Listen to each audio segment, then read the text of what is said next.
picture a scenario where you were, like, being actively hunted. Oh, man, a total nightmare. Right. And the person coming after you has virtually unlimited resources, unchecked political power, and they have made it their singular obsession to just wipe you off the map. So you are completely outgunned. Completely.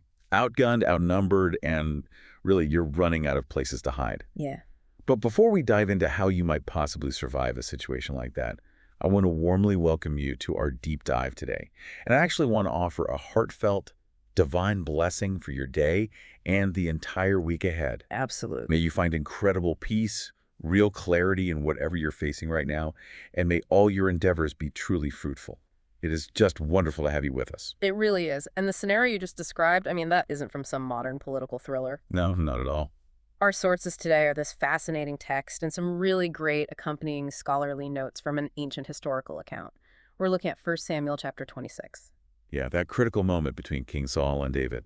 Exactly. But we're analyzing this purely through the lens of conflict resolution, power dynamics, and really the intense psychological strength required to show restraint. Because every instinct screams at you to strike back. But totally. The historical and cultural context here takes a situation that most of us would view strictly as a biological imperative, kill or be killed. Right, survival. Yeah, and it totally shatters that expectation. The text presents what is basically a masterclass in asymmetric conflict. Well, let's paint the picture of this massive imbalance for a second. Because King Saul is intensely paranoid. Highly paranoid. He believes David is a direct threat to his throne, so he mobilizes this massive military apparatus. He doesn't mess around. No, acting on a tip from locals in the wilderness of Ziph, Saul doesn't just send, like, a small scouting party. He deploys 3,000 hand-picked elite troops into this arid, rugged terrain to find one single man. Which is, the sheer scale of Saul's operation is the first major indicator of his psychological state. It's an insane overreaction. It really is. Mobilizing 3,000 elite soldiers for one guy is an astonishing commitment of national resources. Yeah, it's wild. And the study notes highlight that Saul sets up his camp at the hill of Hachilah. He chooses this high observation point, right? So he has the high ground. Exactly. And he places himself in the direct center, heavily guarded, with his massive army surrounding him in this protective, fortified circle. So nobody's getting in. Right. Within the logic of ancient military tactics, he is entirely untouchable. But David is vastly outnumbered, and he somehow takes this massive disadvantage and engineers a stealth opportunity out of it. Which is brilliant. It really is. He sends out spies, pinpoints Saul's heavily fortified camp, and then makes a completely counterintuitive move. He goes right in. Under the cover of darkness. David and his nephew, this warrior named Abishai, they sneak right through the outer perimeter and into the very center of Saul's camp. The physical tension of this narrative is just incredible. Oh, I can't even imagine. You have two men quietly navigating past 3,000 heavily armed soldiers. In the pitch black. Yeah, and they make it all the way to the inner circle, arriving right at the feet of King Saul himself. Wow. And Saul is fast asleep. His top military commander, Abner, is asleep beside him. And standing upright in the ground, right near Saul's head, is the king's own spear. See, this is where the sources attribute this astonishing vulnerability to a, quote-unquote, deep sleep from the Lord that had fallen over the entire camp. Right, the divine sleep. And this is where I have to stop and question the underlying logic here. Okay, go for it. Because if someone has deployed 3,000 troops to kill me, and suddenly every single one of them miraculously falls into a coma-like sleep, You're taking the shot. my survival instinct dictates that I neutralize the threat immediately. I would view that as the universe handing me the ultimate opportunity to end my nightmare. And that is the biological, completely pragmatic response. Right. The study notes, however, provide a really profound piece of context regarding how the ancient authors understood this moment. This divine sleep wasn't orchestrated to serve as a green light for an assassination. It wasn't. No. Within the worldview of the text, it was an intervention specifically designed to create a classroom for David. A classroom. Yeah. The sleep isolates Saul, removing his external defenses, to test what David will actually do when he possesses absolute power over his oppressor. Oh, wow. It's like the ultimate corporate infiltration. How do you mean? Imagine sneaking into the empty office of a toxic rival, the person actively spreading rumors and trying to ruin your career. Oh, yeah. And you walk past their desk, and their laptop is sitting there wide open, Unlocked. completely unlocked. They're logged into their email. You have total undetected access to destroy them with a few keystrokes. That is a great analogy because that open laptop tests the foundation of a person's character. It really does. And David's nephew, Abishai, he represents the voice of absolute pragmatism in that exact moment. He's the guy saying, send the emails. Exactly.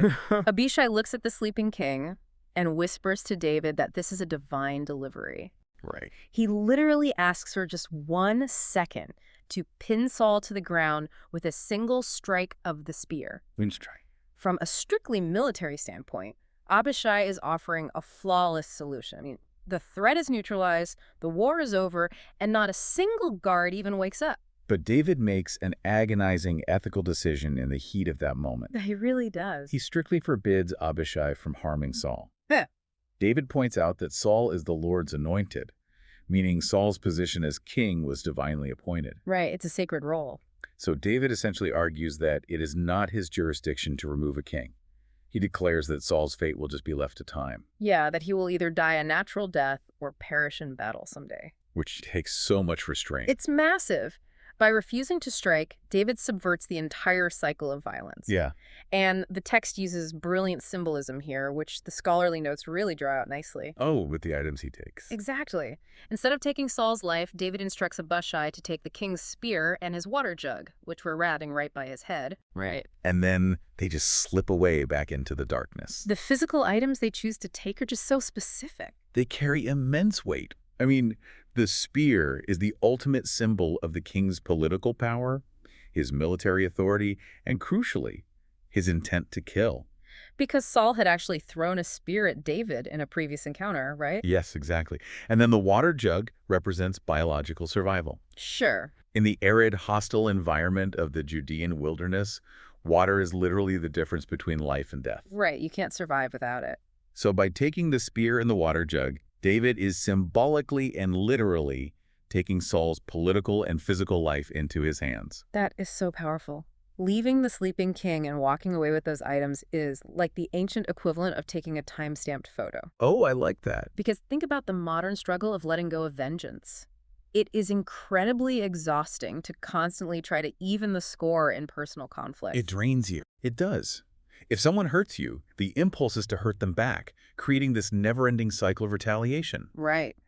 But having that time-stamped photo, undeniable proof that you have the power to destroy them, but actively chose restraint, that is a massive psychological victory. It really is. A time-stamped photo is the perfect mechanism to understand this, because a photo doesn't just prove you were there to yourself. Right. It proves your innocence to a third party. Oh, that's true. If David kills Saul right there, David simply becomes another warlord seizing a throne through bloodshed.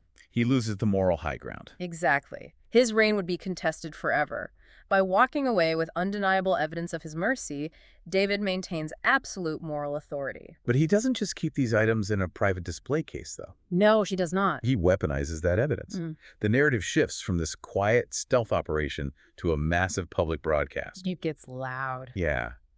David and Abishai hike a great distance in the dark, climbing to the top of another hill far away from Saul's camp. And the study notes point out a brilliant utilization of topography here. Okay, what do they say? David positions himself on a summit across a deep ravine, so this physical distance guarantees his safety from any sudden counterattack by Saul's forces. Smart. Very. But the natural acoustics of their hills allowed voices to carry perfectly across the valley. And David uses those acoustics to leave a sarcastic missed delivery notice. He really does. He waits until he is completely safe, and then he shouts at the top of his lungs, waking up the entire camp of 3,000 men. Just startling everyone. But he doesn't address King Saul. He specifically targets Abner, the head of security. Right. He shouts down, "Aren't you a great warrior? Why didn't you protect the king? Someone came in to kill him." Oh, man. He publicly declares that Abner and his elite guards are completely negligent. And then he holds up the king's spear and the water jug for all 3,000 men to see. The humiliation for Abner is absolute. It's devastating. But looking at this critically, I mean, screaming insults from a distant hilltop feels incredibly petty. It does sound like it. Why risk waking up 3,000 heavily armed troops just to rub salt in the wound of the head of security? Well, it looks petty on the surface, but the study notes reveal the underlying mechanics of this confrontation. Okay. It is a highly calculated public relations maneuver. Really? A PR move. Absolutely. Think about it. Saul has mobilized 3,000 troops under the explicit narrative that David is a violent, treasonous threat to the state. Okay. By publicly displaying the spear and the jug to the entire army, David provides undeniable physical evidence of his innocence to the very men ordered to execute him. Oh, wow. He is proving to the military that their king's paranoia is entirely baseless. That is brilliant. The man they are hunting just bypassed their entire security grid to spare the king's life. It systematically dismantles Saul's justification for the manhunt right in front of his own men. So that public shaming acts as this massive alarm clock. Literally and figuratively. Yeah, King Saul wakes up, hears the commotion, and recognizes David's voice across the canyon. And the scene pivots dramatically from this mocking spectacle to a deeply emotional and honestly theological dialogue between these two rivals. It gets very intense. David asks Saul a pointed question. He says, "Why are you hunting me?" And then he lays out two possible scenarios for Saul's obsession. Right. David argues that if God has incited Saul against him, then let an offering settle the matter. Okay. But if men have incited Saul, if political rivals are whispering lies to fuel the king's paranoia, It happens. exactly, then David declares those men should be cursed. The reasoning David gives for cursing those men is super fascinating to me. Yeah. He says they're trying to drive him away from his share in the Lord's inheritance and are essentially telling him to go serve other gods. Right. But to a modern listener, being forced to move to a different country doesn't necessarily dictate changing your personal religion. You can worship wherever you are. That is a very modern perspective, though. The study notes dive deeply into this specific phrase, uncovering the mechanics of ancient Near Eastern theology. Okay, how did they view it? In that era, deities were understood to be strictly territorial. Really? Like bound by borders? Yes. A god's jurisdiction and power were intrinsically tied to a specific geographical land and its people. Wow. The soil itself was sacred. Therefore, being exiled from Israel wasn't just a loss of property or citizenship. Is it bigger than that? Much bigger. It was viewed as a forced physical separation from the presence of your God and your spiritual community. So to leave the land was to leave God. Exactly. To be driven past the national borders was practically synonymous with being forced to submit to the territorial gods of the foreign land you fled to. Man, that dramatically shifts the stakes of the conversation. It really elevates it. David isn't just fleeing a political assassination. Within his worldview, he is fighting against spiritual annihilation. Spot on. To emphasize his desperation, David uses this striking imagery, comparing himself to a flea and to a partridge in the mountains. The imagery of the flea and the partridge is vital to understanding the psychological warfare happening across this canyon. Well, it makes me think of asymmetric warfare again. How so? It's like a modern superpower using a multi-million-dollar guided missile launched from a stealth bomber just to take out a single stray dog in an empty field. That is insane. Right. The sheer disproportion of the response highlights the insanity of the person giving the launch order. And the study notes align perfectly with that concept of disproportionate force. Yeah. Think about a flea. A flea is tiny, insignificant, incredibly difficult to catch, yet completely harmless to a monarch. Right. It's just an annoyance. Exactly. By comparing himself to a flea, David is highlighting the utter absurdity of Saul's campaign. Oh, I see. He forces Saul to look at the 3,000 elite troops standing around him and realize the massive waste of national resources. He's exposing him. He really is. It exposes the profound irrational nature of Saul's paranoia to everyone listening. I mean, Saul is utilizing the entire military apparatus of a nation to swat a bug. That is incredible. Yeah. And the combination of David's logical arguments, the undeniable proof of his mercy, and that public exposure of the absurdity of the manhunt, it actually manages to shatter Saul's paranoia in that moment. It breaks through. What follows is this dramatic verbal reconciliation. Saul breaks down and openly admits his guilt across the ravine. Saul's response is highly emotional. He publicly confesses that he acted like a fool and made a terrible mistake. He really owns it. He does. He acknowledges that David clearly valued his life that night, and he promises never to harm David again. Saul even pronounces a blessing over David, stating that David will do great things and ultimately triumph. Right. And on paper, it sounds like the perfect resolution. The oppressor apologizes, the victim accepts, and the conflict is over. Wrapped up with a bow. But the physical actions that immediately follow this beautiful speech reveal the true, fragile reality of their dynamic. Because of the spear. Yes, David is still holding the king's spear. The resolution of the spear is honestly the most critical insight from this entire exchange. Why is that? Well, Saul has just offered a sweeping apology and essentially invited David to return to safety. But David doesn't walk across the valley and hand the spear back to the king. No, he doesn't. He doesn't close the physical distance to embrace him.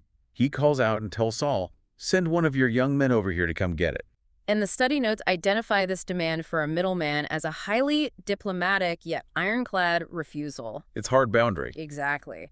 Saul's past behavior has left David with highly justifiable doubts. I mean, the guy threw a spear at him. Right. You don't just forget that. So David's response, making a servant cross the valley to retrieve the spear, is a polite but unyielding rejection of Saul's implicit invitation to return to the royal court. And I feel like this might be the most powerful practical application we can draw from this historical text. I agree completely. Because in modern culture, we are often pressured to believe that forgiveness requires total reconciliation. Yes. There is this narrative that if you truly forgive someone, you must restore the relationship to exactly how it was before the offense occurred. Which is a deeply flawed and potentially dangerous assumption, particularly when dealing with cycles of toxic or abusive behavior. Precisely. What this text models is that you can completely forgive someone. You can refuse to take vengeance when you have the perfect opportunity to destroy them, and you can even wish them well. Right. Without ever giving them the proximity to hurt you again. It is a masterclass in establishing healthy boundaries. It really is. You can forgive the toxic person in your career or your personal life. You can genuinely hope they find peace, but you are diplomatically refusing to get back into their orbit. Right. You never hand the spear back directly. You demand a middleman. Yeah. The narrative ends with the two men parting ways forever. David goes his way, and Saul returns home. The boundary is set, it is physical, and it is permanent. It represents a profound synthesis of ethics and wisdom. It does. It takes immense moral strength to spare the life of your oppressor, but it requires equal wisdom to fiercely protect your own life moving forward. We have analyzed a wealth of material today, moving from the mechanics of stealth infiltration and ancient territorial theology to the psychology of asymmetric conflict. It's been a lot of ground to cover. But I want to leave you with one final, provocative thought to mull over as you navigate your own life this week. Let's hear it. We exist in a culture that constantly incentivizes the immediate reaction. When you are wronged, the overwhelming instinct is to clap back, to expose, and to utterly dismantle your rivals the very second you are handed the opportunity. Oh, absolutely. The unlocked laptop is always sitting right there in front of us, tempting us to strike. Just waiting. But what the ancient account in 1 Samuel 26 demonstrates is a radical countercultural alternative. It reveals that true, lasting power is very often demonstrated by what we choose not to do. Wow. Exercising restraint, walking away with the evidence of your own integrity, and establishing permanent, firm boundaries can be far more victorious and far more liberating than delivering a fatal blow. That is perfectly said. Thank you so much for joining us for this deep dive. We truly appreciate you spending your time and curiosity with us today. God blesses all of you listening, and we wish you a wonderful, peaceful, and boundaried continuation of your week. Until next time.